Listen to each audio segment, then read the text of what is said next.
Welcome to the Succeed with Dyslexia YouTube channel. In this series, we discuss news that goes on in the dyslexic community. So make sure you subscribe, hit that notification bell so you don't miss any of our future videos. We're going to discuss a few different segments. The first segment is what researchers at Yale University discovered of what it's like to be a student with dyslexia at one of the most prestigious schools. Segment number 2 will be about the UK's Prime Minister Boris Johnson and how he plans to mitigate the effects of COVID-19 on dyslexic students. Segment number 3 will be on the basis of a well-known topic that blogging is actually beneficial for dyslexic students. However, a therapist based in the US has found that microblogging can also be an asset too.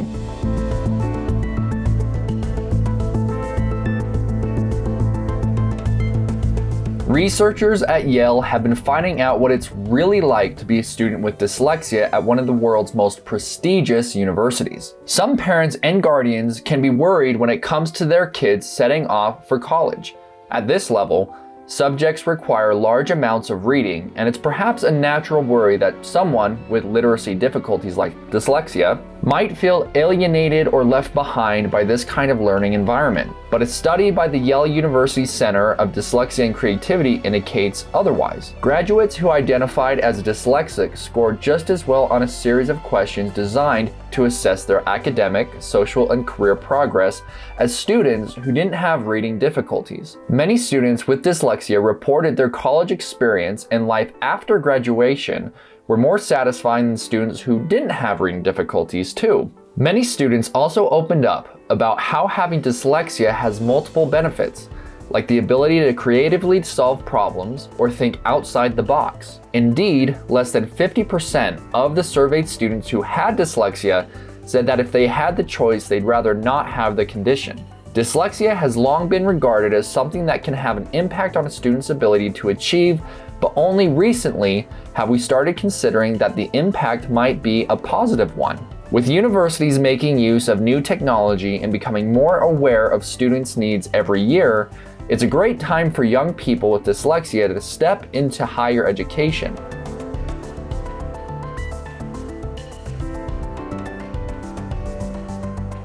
The UK Prime Minister Boris Johnson has appointed a new ambassador for youth mental health as a part of a drive to help mitigate the pandemic's effects on students and young people. The past 12 months haven't been easy for any of us. The COVID-19 pandemic has changed almost every aspect of our lives, so it's no wonder that mental health has suffered on a global scale. And it seems like young people are feeling the effects of the pandemic quite keenly. Studies have found that there have been an increase of 5.2% in probable mental health problems in children in the UK in 2020. 10% admitted feeling lonely, 18% of children and young people with probable mental health problems were afraid to go outside due to COVID-19. 21.6% of children and 29% of young people felt that there was no adult to which they could turn to during a national lockdown. 10% reported worrying that their family did not have enough to eat. Based on this data, youth mental health appears to be suffering in quite an alarming way. To combat this, the UK Prime Minister Boris Johnson has appointed Dr. Alex George as the UK's new youth mental health ambassador. Dr. Alex is an A&E doctor and a passionate advocate on social media for children's mental health. As a youth mental health ambassador, he'll be helping to create support policies that really work for young people in education. He'll also be sitting on the Mental Health and Education Action Group panel, looking at how to keep children's emotional well-being at the heart of their return to the classrooms.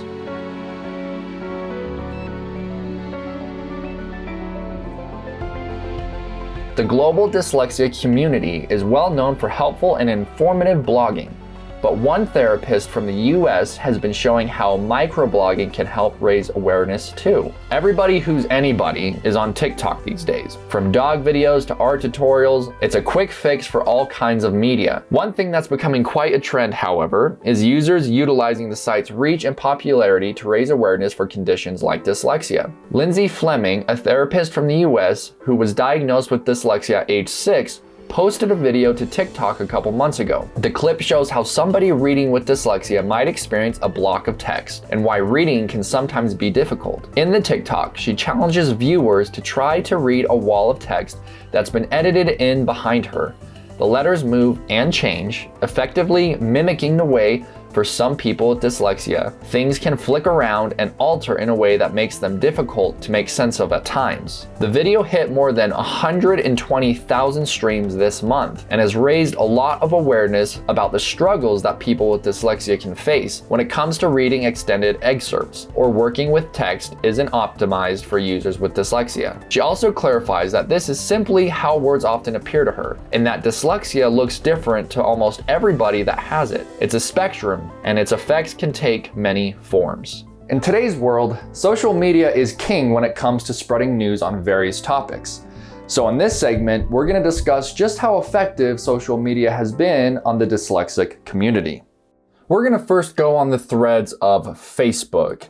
And here on Facebook, a guy by the name of Richard Branson had some really powerful words when it came to taking leaps in business.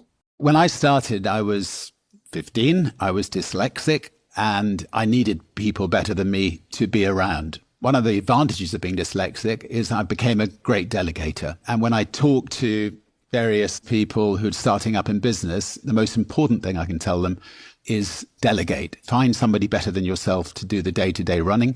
Make sure that you can find time to think about the bigger picture. Make sure you can find time to firefight with the various companies that have problems. Now, the British Dyslexia Association had a great article by Holly Willoughby. The headline of this article was "This Morning's Holly Willoughby Praised for Powerful Comments on Dyslexia as It's Still Often Misunderstood." Another headline was that she spoke about her own turning point with dyslexia, revealing that all it took was to find one person who could help her access the tools she needed. And over on Dyslexia Matters, we have a study that found that 10% of our population have dyslexia. Now, if there are about 7.6 billion people on this planet, that means that about 760 million people have dyslexia. Jumping over to Twitter, we have a great post by Made by Dyslexia with the powerful quote. It reads, "My dyslexia is not a disability, but an ability to think differently.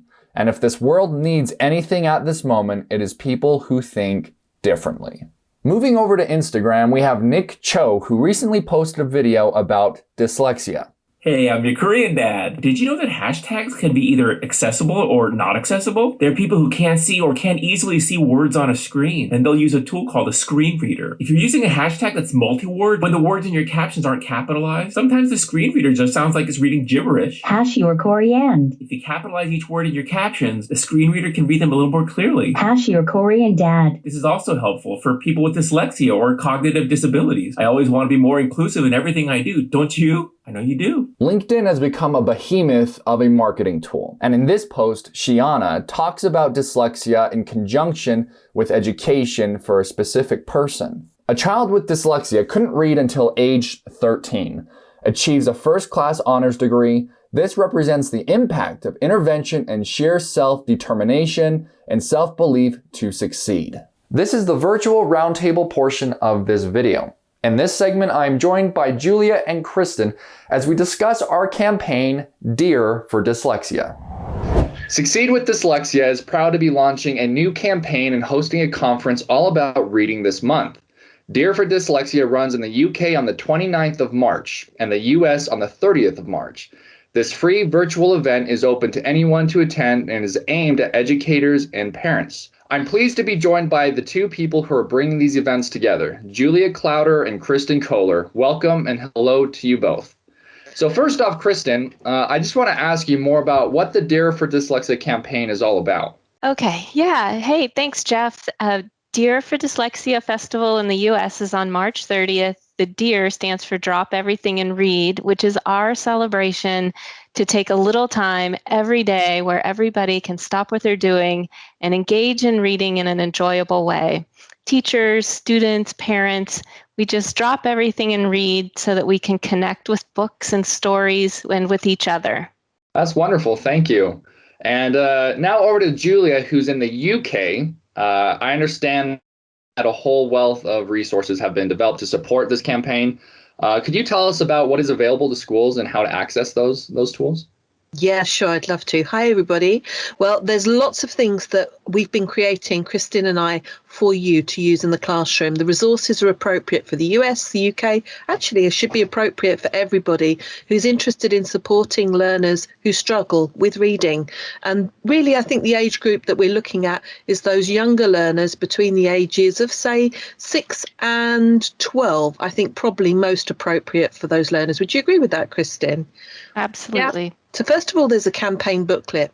And inside that campaign booklet, you'll find out how you can get involved in the campaign.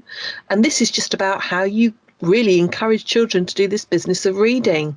And there's also some supports in that booklet, so that if you have got a struggling reader with you, you can go through all of the little tips, hints and pieces of advice just to try and make that process a bit easier. Because, it can be really difficult trying to ask a reader who struggles to drop everything and read with dyslexia. It might be the last thing that they want to do.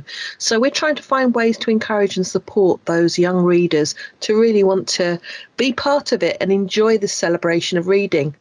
And then there's another little booklet which is called the Parent and Teacher's Guide. And this is much more about the kind of supportive tools that you can use in your classroom or at home that are going to get those learners perhaps wanting to read because they've got the things in their hand that they need.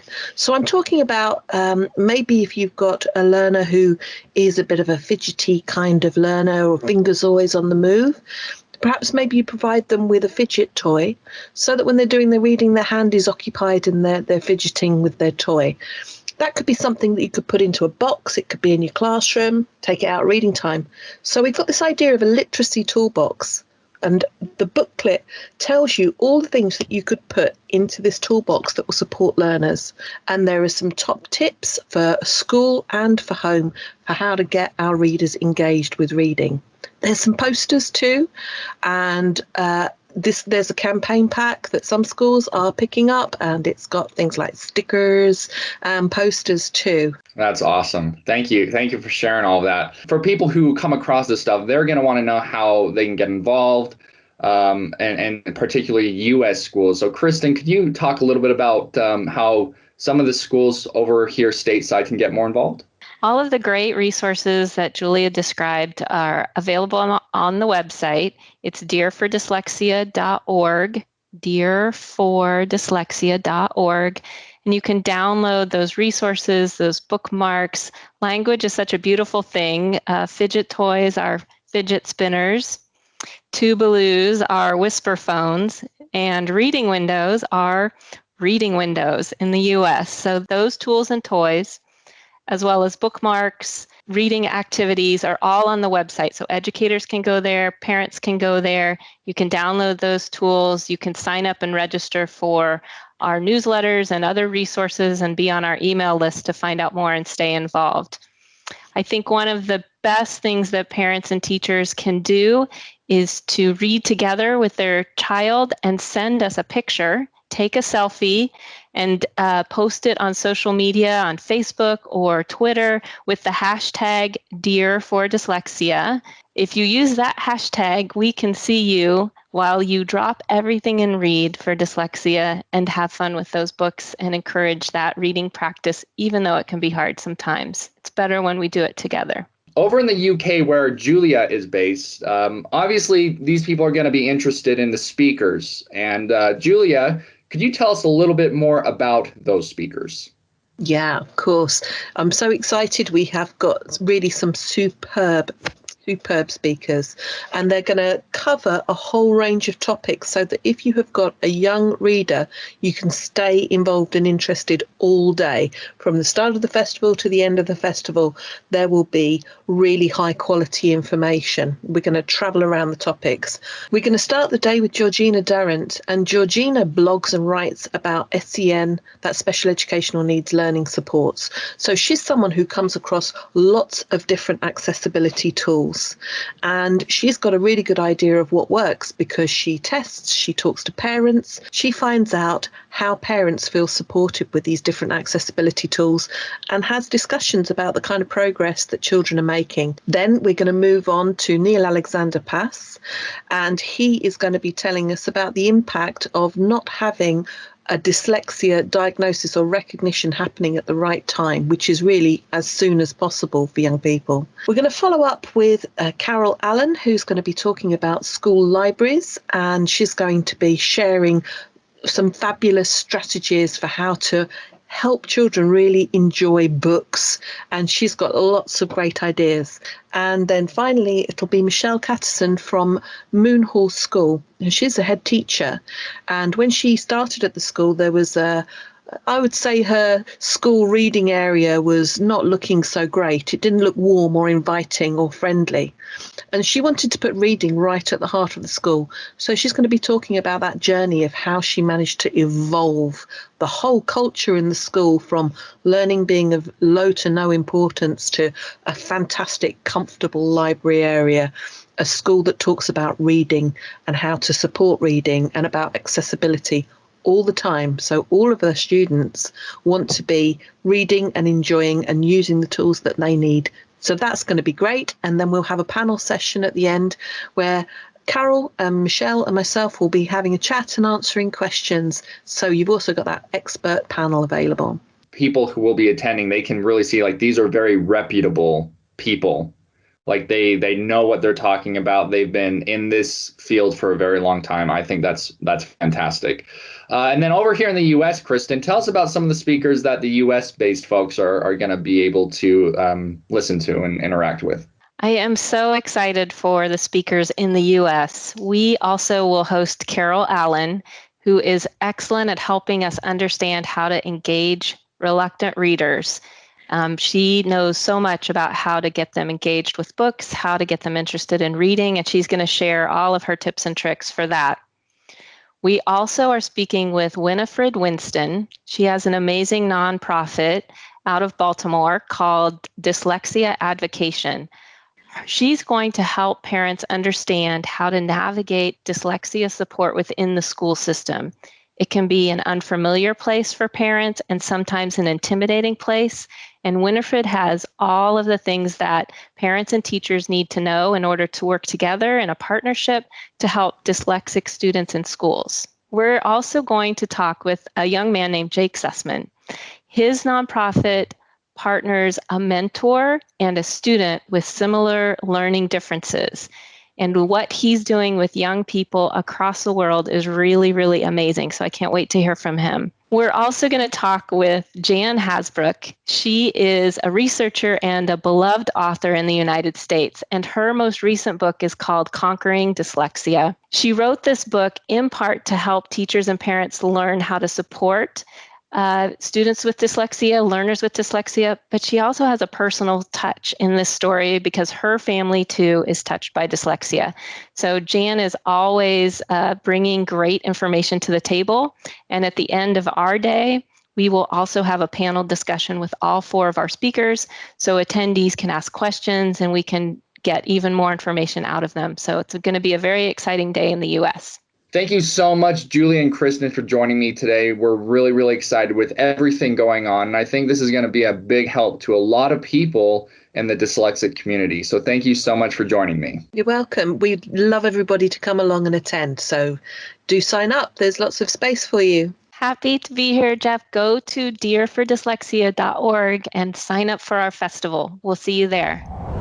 More than 700 delegates have already signed up for this free conference. It's taking place on the 29th of March in the UK and the 30th of March here in the US. If you'd like to sign up, the link is in the comments below. Up next, we have the feature portion of this video. In this segment, we highlight individuals who have direct or indirect experience with dyslexia. I'd like to introduce you to Jared, who is an individual who ran 7 marathons in 7 days on 7 different continents. So my name's Jared Blank. I'm dyslexic. Recently wrote a book called Running the Distance, which talks about my journey of dyslexia and how that prepared me to run the World Marathon Challenge, which is 7 marathons in 7 days on 7 continents, and just continue to speak and help support the dyslexic community, which is like really near and dear to my heart. With all that being said and all those cool things you're involved with, what is your latest challenge? What are you currently up to? Yeah, no, thanks. I mean, and there's definitely various levels of dyslexia. I think it can range. Me personally, I was diagnosed when I was 5 with being severely dyslexic. And so really fortunate to come from a family that was able to support me and provide me the resources. So without that, it wouldn't have been possible. So just really grateful and felt lucky in the upbringing that I had. And then currently continuing to run and support different initiatives around the topic of dyslexia. Recently did this thing called the 4x4x48. It's a David Goggins challenge, and we did it to raise funds for the Running the Distance scholarship, which supports giving a scholarship to someone who is learning challenged specifically with dyslexia within the Oregon and Washington area. So just trying to find different ways to support the community. What are your kind of steps of how you're going to achieve those goals and execute those things? Yeah, no, I think there are advantages to having dyslexia. It's kind of this fine line that we talk about. We have a student panel here in the state of Oregon, and having conversations with them, it's like when they're going through it, seeing the advantages is sometimes kind of a challenge. So there is a fine line to talking about the areas of struggle and as well as the areas of opportunity within kind of the journey of dyslexia. There's really 4 things that I'm out to achieve in changing the culture around education and dyslexia. And the first one is I'm a strong believer in science-based reading programs. And providing that through K through 3rd grade is like extremely important if we can get that implemented. The other thing is assistive technology. I believe that every student should have access to assistive technology, dyslexic or not. And if we can get that done, that could really help. You know, if you design for the most impacted and build that way, it usually benefits everyone. So that's, I'm a firm believer in assistive technology in the classroom. So the third one is, I really believe in providing extra time for all students. It will benefit the students that have dyslexia and learning challenges. And I look at it like, you know, if you're going on from high school to college or college to professional, providing that extra time will allow people to achieve their goals. And I look at it very similar to a marathon course. If you provide 8 hours for everyone to finish the race, and some people can do it in 2.5, and some people need the full time, either way, they're both accomplished and they both can achieve what they're pursuing. And then the 4th thing is, I really think we need to look at how we evaluate extracurricular activities, sports, art, music, and not equate that to a GPA or a standardized test to being able to participate in those endeavors. And it's really important for students that are dyslexic, learning challenged, and I think all students in general to be able to focus on their passions, and we can find other ways to make sure that they're getting education alongside of those without it being equated to a GPA or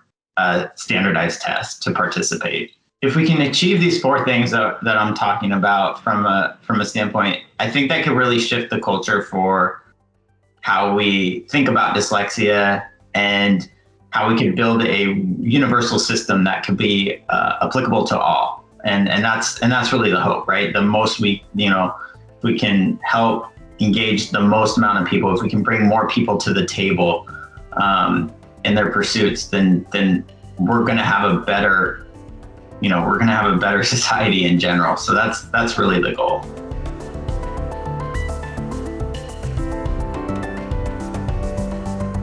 That brings us to the end of this video. If you found this video helpful and informative, please consider subscribing and hitting that notification bell so you don't miss out on any of our future videos. Thank you.